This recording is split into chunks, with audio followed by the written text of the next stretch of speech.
ہم عربی سیکھیں. ہمارے فرقے واریت کا ایک سبب جو میں بیان کر رہا تھا شروع میں 5 میں، چھٹا ایک اضافہ کر لیجئے. اسلام میں کوئی مذہبی پیشہ نہیں ہے. ہر شخص کو اس قابل ہونا چاہیے کہ وہ نماز کی امامت کرائے. ہر شخص کو قابل ہونا چاہیے اپنے والد کی نماز جنازہ خود پڑھائے. ہر شخص کو اس کے لائق ہونا چاہیے کہ اپنی بیٹی کا نکاح خود پڑھائے. ہم نے اجمیوں نے، چونکہ عربی ہم جانتے نہیں، تو ہم نے ایک مولوی پروفیشن کریٹ کر دیا ہے. اور جہاں بھی پروفیشن ہوتا ہے تو پروفیشنل رائیولری اس کے اندر آ جاتی ہے. اور چونکہ عوام جو ہے، جو اصل سورس ہے، قرآن اور حدیث تک پہنچ نہیں سکتے، عربی زبان جانتے نہیں. بیسک بات یہ ہے کہ عربی کو ہماری ایجوکیشن کے اندر شروع سے شامل کیا جائے تاکہ ہر شخص قرآن کو پڑھے. عرب ممالک میں جیسے وہ کہہ رہے تھے کہ وہاں پر فرقہ واریت نہیں ہے، اس کا سبب یہی ہے وہ قرآن خود پڑھتے. انہیں معلوم ہے کہ قرآن میں پرائیورٹیز کس چیز کی ہے، کون سی شے اہم ہے. ہاتھ یوں کرنا یا یوں کرنا، اس کی اہمیت ہے یا کسی اور شے کی اہمیت ہے. ٹھیک. تو اصل میں عربی زبان اور قرآن حکیم کا براہ راست مطالعہ، یہ ہے اصل بنیادی چیز. ہمیں ڈاکٹر صاحب کی اس بات سے اتفاق نہیں ہے کہ عربی سیکھ جانے سے لوگوں میں اختلافات ختم ہو جائیں گے. صحابہ کرام کے درمیان جو تعبیر کا اختلاف تھا، اس کے بعد تابعین اور تبع تابعین کے درمیان، اور اس کے علاوہ جو ائمہ مذاہب ہیں، وہ سب کے سب عربی داں، اور شاید ہم سے تو بہتر عربی داں ہوں گے. ڈاکٹر صاحب کے بارے میں ہم نہیں جرات کر سکتے، لیکن اس کے باوجود ان میں تعبیر کا اختلاف تھا، ہے. اور علماء کے درمیان یہ فہم معنی کا اختلاف جو ہے، یہی فتوے کے اختلاف کا سبب بنتا ہے.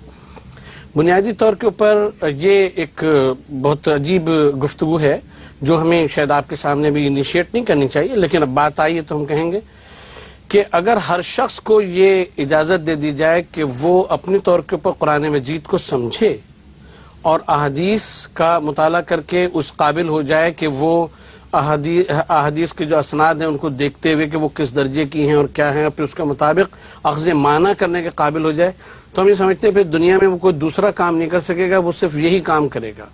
کیونکہ جو فقہا، جو محدثین، جو مفتیان کرام بڑے گزرے ائمہ مذاہب، انہوں نے پھر ساری زندگی اسی کے اوپر تحقیق کی، الفاظ کے اوپر، اس کے اوپر.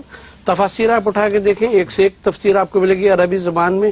اور وہ جن اجمی حضرات کی بات ڈاکٹر صاحب فرما رہے ہیں، اجمی بار بار الفاظ استعمال فرما رہے ہیں، ہم آپ سے یہ بات عرض کرتے ہیں کہ ائمہ مذاہب جو ہیں 4 بڑے، ان میں سوائے امام شافعی کے کون ہے کہ جو عرب ہے؟ باقی سب کے سب غیر عرب. اور محسن نقوی صاحب، ایک بات کا موقع دیجیے. دیکھیے، 2 چیزوں میں فرق کیجیے.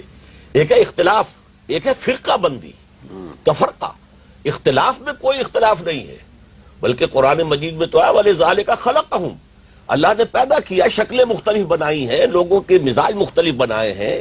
یہ جو گونا گونی ہے اس کائنات کے اندر، یہ در حقیقت اس کائنات کا حسن ہے.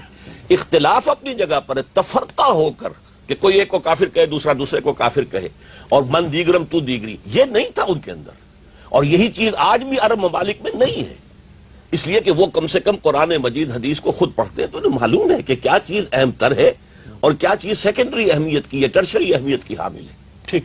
اچھا، آپ کی اس بات پر کہ عربی جاننا چاہیے مسلمانوں کو، محسن نقوی صاحب اس بات سے خلاف کرتے ہیں، جبکہ ڈاکٹر صاحب آپ یہ فرمائیے کہ امام شافعی نے یہ فرمایا کہ ہر مسلمان پر عربی کا علم واجب ہے.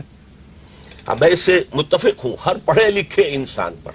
یعنی اگر کوئی بالکل دیہاتی ہے بیچارہ، جس نے نہ اردو پڑھی نہ کچھ اور پڑھا، تو اس کا معاملہ اور ہے. ہر پڑھے لکھے اور صاحب استعداد مسلمان پر لازم ہے کہ عربی زبان سیکھے، اچھا، اس لیے کہ قرآن عربی ہے.